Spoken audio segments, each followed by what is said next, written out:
Hi everyone, it's Jag Episodes and today meron tayong bagong dashcam and it's my first time to make a review about this brand. Now I would like to introduce to you the 70mai A800 SE set. It's a front and rear dash camera with 24-hour surveillance features at marami pang iba. Since ang purpose ng ating mga dashcam is to capture yung mga sudden events while driving, ang kailangan natin dito is a good quality output in case we need it for future references. The good thing about these 70mai dashcams, priority nila dito yung quality of both cameras. Kaya hindi lang ito malinaw during daytime kundi even nighttime.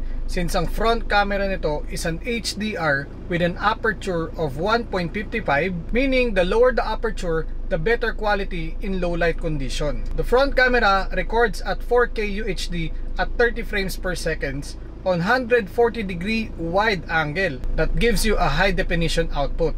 And the rear camera records at 1080p with enough resolution for you to have a detailed recording at the back. Alright, physically meron tayong apat na button sa dashcam na to navigate the setting.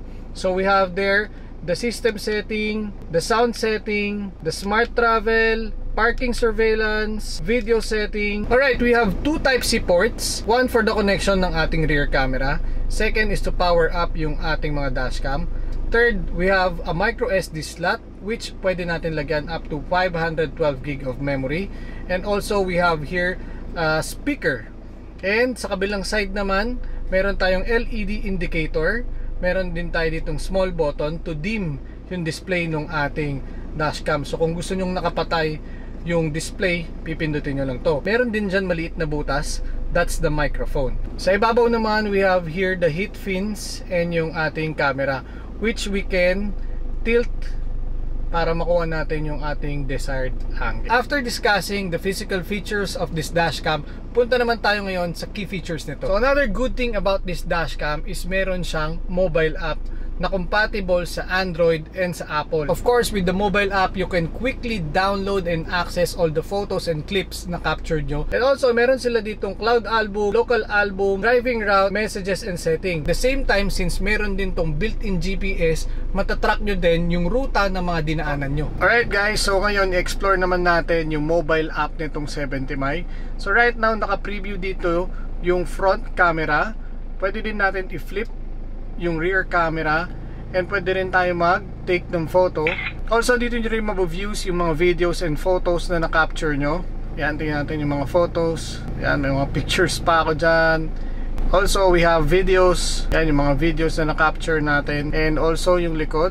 Lahat nandyan. Pwede nyong i-download. So, in case may kailangan kayong clips, right away, mada-download nyo, mapopost nyo, or masasend nyo kung kailangan. So, this is sabi namin sa inyong emergency buffered recording. Ito yung mga clips na hindi mabubura. Not unless purposely binura nyo siya. Pero hanggat di nyo siya binubura, tuloy-tuloy lang maglo-loop yung recording, pero siya hindi siya ma-override. Also, pwede nyo rin ayusin yung setting ng inyong mga dashcam sa inyong mobile app. Yan, pwede nyo iset yung duration, yung collision detection, time-lapse photography, yan, lahat ng setting nandito sa inyong mobile app. So after natin dito sa mobile app, papakita ko rin sa inyo yung voice control function and features nitong 70mai. Alright, so ngayon naman testingin natin yung voice command features nito. Tulad ng take photo. Alright, so nag-take siya ng photo ng harap at likod. So ngayon naman testingin natin yung record video. So right now nagre-record siya ng emergency video, which katulad ng sinabi namin earlier, ito yung mga videos na hindi basta-basta nabubura, not unless intentionally buburahin mo sa inyong mga memory cards. Pero even hindi kayo magsabi ng record video, katulad naman kanina, flashing na yon, recording na siya. So this one is the buffered emergency videos. So next voice command naman, we have the enable hotspot. So if ever naman magko-connect kayo dito ng inyong mga mobile phones, yun yung kailangan nyo lang sabihin. Just enable the hotspot. And also, pwede nyo rin siyang i-disable by just saying disable hotspot. Meron pa siya natitirang dalawang voice command, which are the record audio and also the turn off audio. So basically, ang pinagkaiba lang naman nun, nagre-record siya ng video nang walang audio at nagre-record siya ng video na may audio.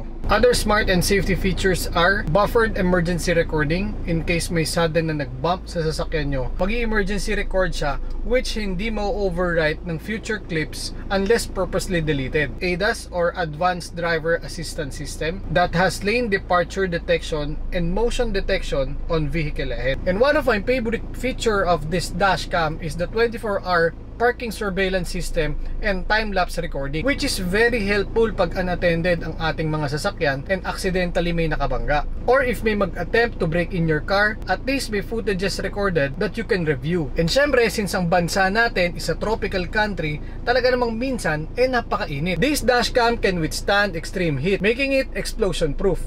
Instead of using the traditional battery, it uses a supercapacitor technology with up to 500,000 charge cycles. Out from the box, you'll get the main cam, the rear cam, the USB cable, user's manual, pry tool, electrostatic stickers, and adhesives. Aside from it, pinadala nila tayo ng OBD hardwire kit. The OBD hardwire is a kit to enable your dashcam's 24-hour surveillance feature without the hassle of requiring or tapping sa kuryente ng sasakyan.